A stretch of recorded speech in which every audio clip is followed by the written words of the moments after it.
Hi, that was Def Ranch. Hopefully you enjoyed that. I'm joined by the writer and director Charlie Steeds. Hi, Charlie. How you doing? Hello, hello.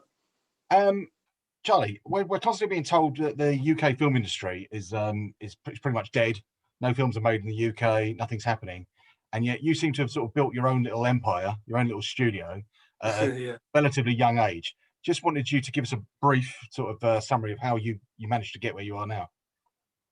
yeah. Well, in terms of the UK film industry being dead, or I mean, there's always talks specifically of like straight to DVD movies and DVD itself being dead. There always seems to be that talk sort of hanging over the different distributors and sales companies. But yeah, in my experience, and it is just my experience, I guess.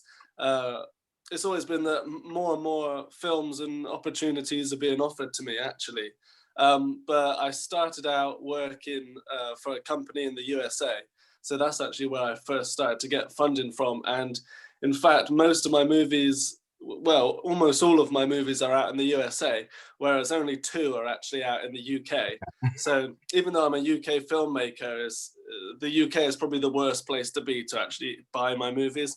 So there is something in that. But I mean, at the minute, I'm being funded to do UK films. And yeah, it seems to be that it's thriving really, or at least the situation I'm in now is better than it's ever been. Yeah, I mean, COVID to one side, obviously, you seem to be churning out films, two or three films a year sometimes, which is pretty.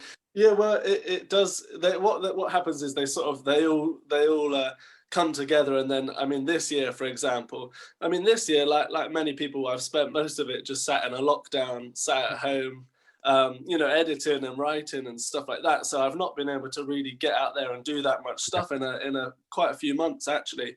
Um, yeah, whilst I've been doing that, I've had it seems to be like multiple films coming out, but it's kind of like a accumulation of years of work. So I've had an English Haunting out in May, and then out in the UK and America, and then the Barge People came out in America. But the Barge People I shot way back in Yeah, 2017.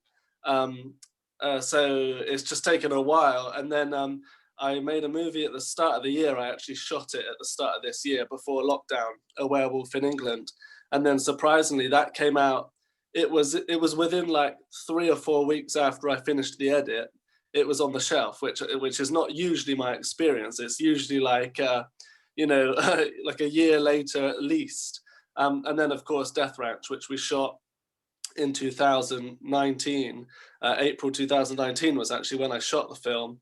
But it's just taken a long time to sort of edit. I've had to edit it between my other projects, and now it's finally it's ready and done and coming to DVD and everything next year. excellent. That was one of my later questions. Death Ranch is obviously a bit of a departure from the other movies, but you've kind of explained Mhm, it by obviously mentioning that most of your funding comes from the US.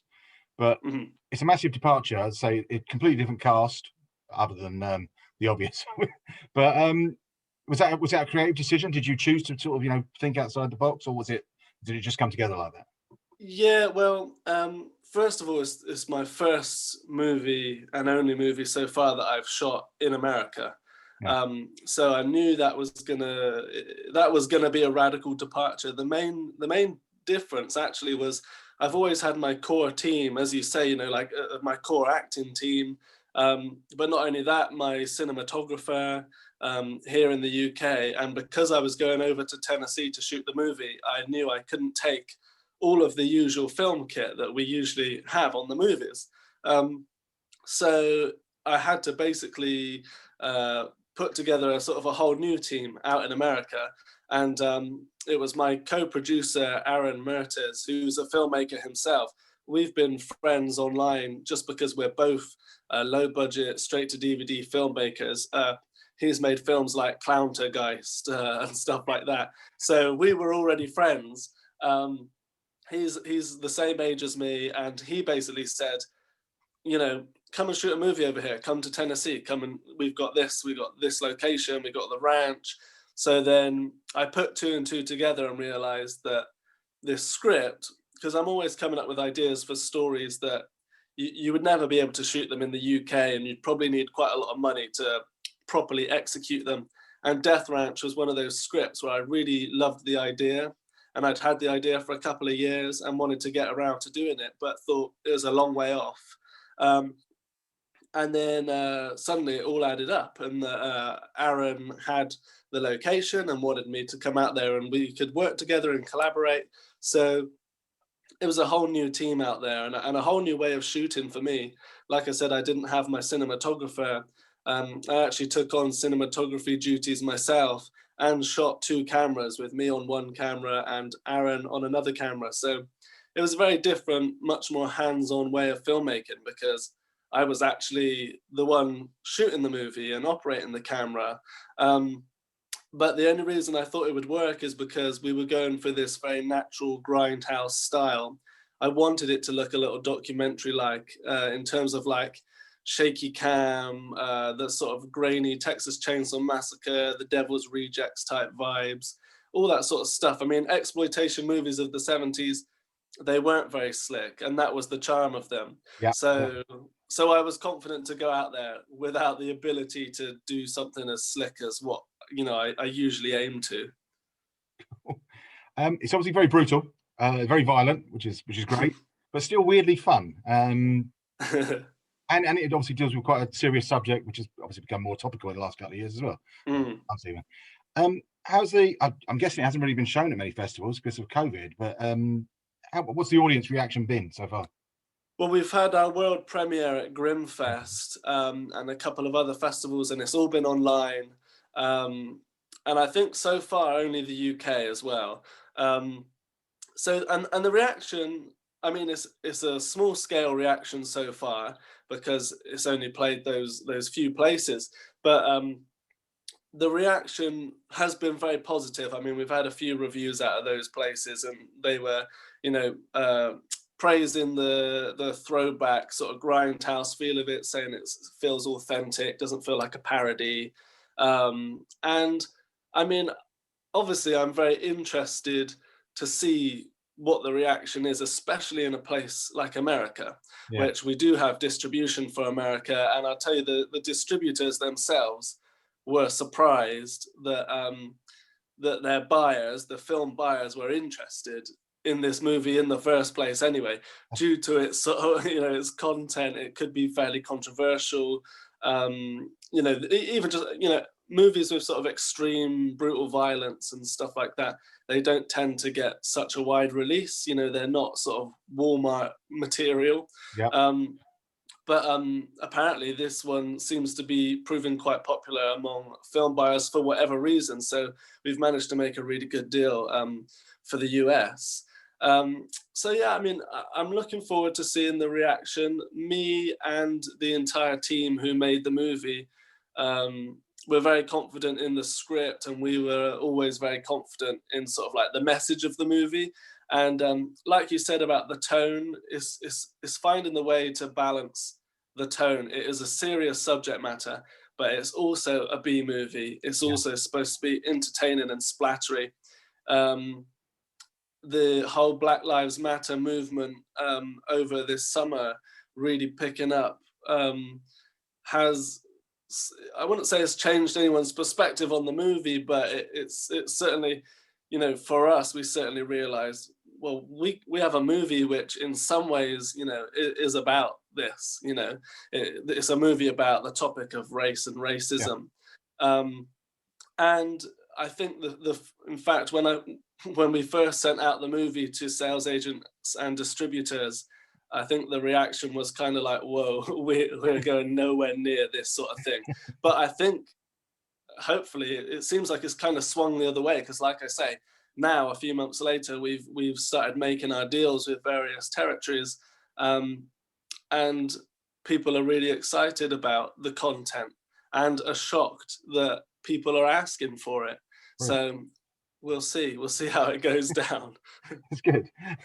In all your reviews, you're regularly sort of complimented for making a lot out of very little money. You know, it's clear that you don't have a huge budget with most of these films, but for somehow you make them look really spectacular. You know, how do you do that, basically? What do you Well, think that is? I think people really they obsess over budget, you know, and I find it really quite strange that, especially for me as a low budget filmmaker, one of the first questions that almost everyone, especially in like in a film festival audience, is a good example. If you're doing like a live Q&A, people will always ask after the budget. People are so curious about budget. But to me, the types of horror movies I love, and I'm trying to sort of, I'm influenced to make films like, are films like the old Italian horror films, Lucio Fulci movies, Argento movies, um, films like Evil Dead and Texas Chainsaw Massacre. All these sort of like, my favorite horror film ever is Phantasm, which Right. itself is not a high budget movie. And I just feel like people they've almost forgotten that those films were also made on a shoestring, and in a very, very different time, because this is part of my point, is that budget has almost in some ways become a little bit irrelevant, because what something cost 30 years ago, now you can get all that camera equipment and all the different fancy things, drone shots, crane shots. Yeah. Death Ranch is full of quite a few crane shots, but we were shooting on such a small camera, way smaller than what I usually shoot on. The crane was then available for such a small camera, so you kind of, by shrinking everything down in the budget, it in some ways sort of opens doors to let you do more. So budget is, I kind of forget about budget and just try and make the best thing I can. Um, the only time it ever really affects me, there is a limitation in my stories, obviously.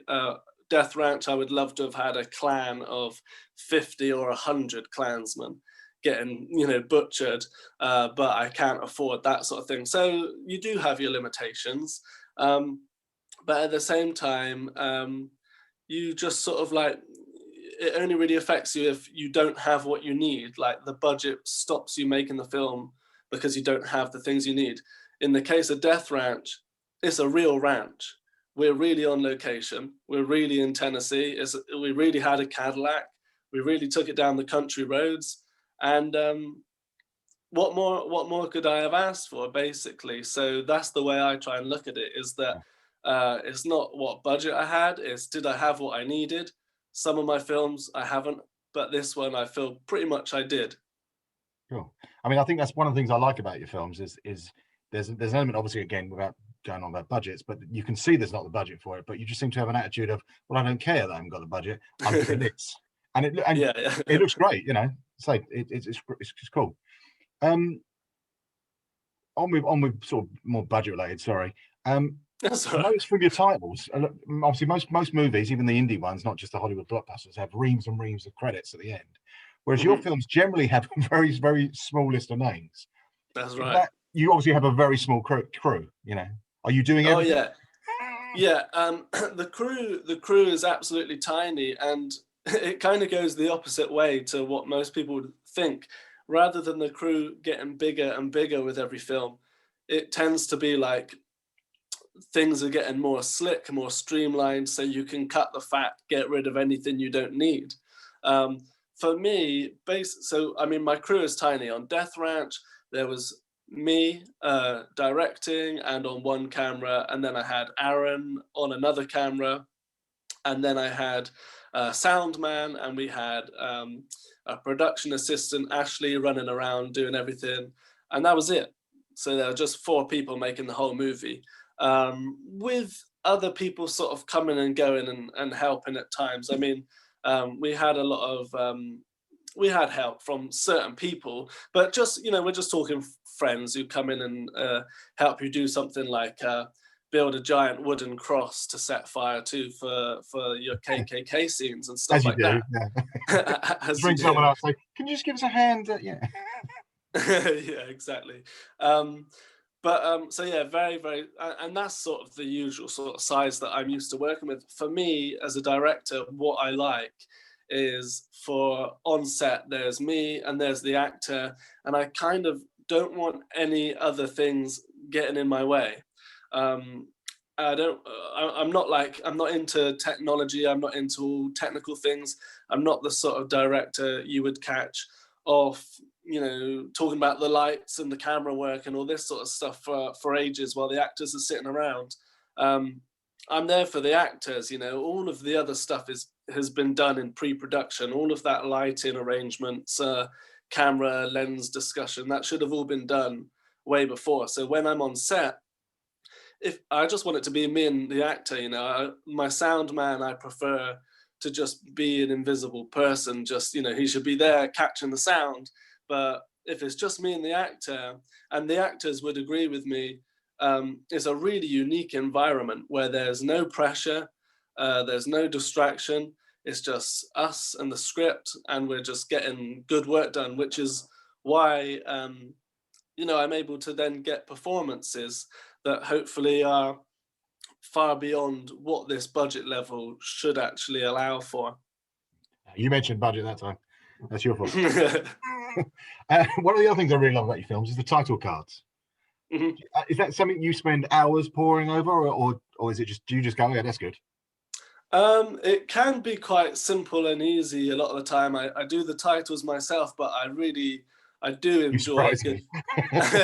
I do enjoy a good title sequence. But I'm a huge film fan myself. I mean, every day I watch another movie. Like that's how I end my evening every day. And I'm such a fan of just all these types of movies, and I pay attention to every detail. And we love all the old title cards. All horror fans adore when a John Carpenter movie starts and you see that font that he always used. It's so important. It creates such a nostalgia for these types of movies. So in all my films, I specifically design, I enjoy designing the title sequence. I knew in this film it was going to be a Cadillac going down the road, funky music, and these blaxploitation titles. So you find the font that you think is the most appropriate, and very sort of Tarantino colors of yellow and red. Bright yellow. And then it sort of all comes together. Yeah, that's good. And then they work really well. You mentioned Werewolf in England recently, which just come out on DVD. It's on Amazon as well, and video on demand generally. I was expecting a really sort of a gritty, again, low budget werewolf pick, and it's actually really funny, bawdy, a real romp. Where did that come from? How? Why? Well, you were saying actually about Death Ranch being quite a departure, and then Werewolf in England is a radical departure from that too. So something I really enjoy doing between the movies, because like you say, I'm putting out a lot of stuff. It tends to be 2 movies per year, to keep sort of challenging myself, developing myself as a filmmaker, and just sort of trying new things, seeing what works, what I am good at and what I'm not good at. I try and make sure that I'm really changing it up. So if I make something sort of gritty and naturalistic, then I want to make something kind of really campy and over the top and theatrical, and that's exactly what A Werewolf in England is. It's the first film where it's a pure comedy. I mean, it's total horror comedy, totally silly, totally camp.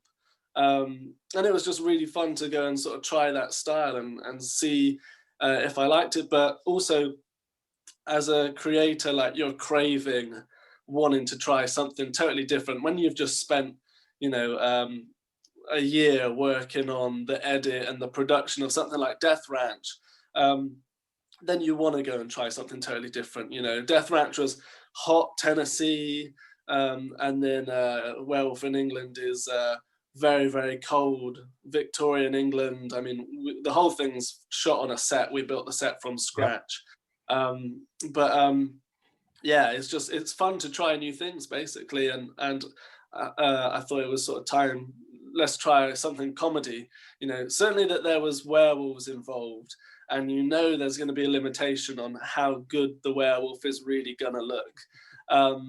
I mean, I knew I wanted full practical werewolves. I don't have the means to create CGI werewolves, even if I wanted to, but I wouldn't want to because I really hate CGI werewolves.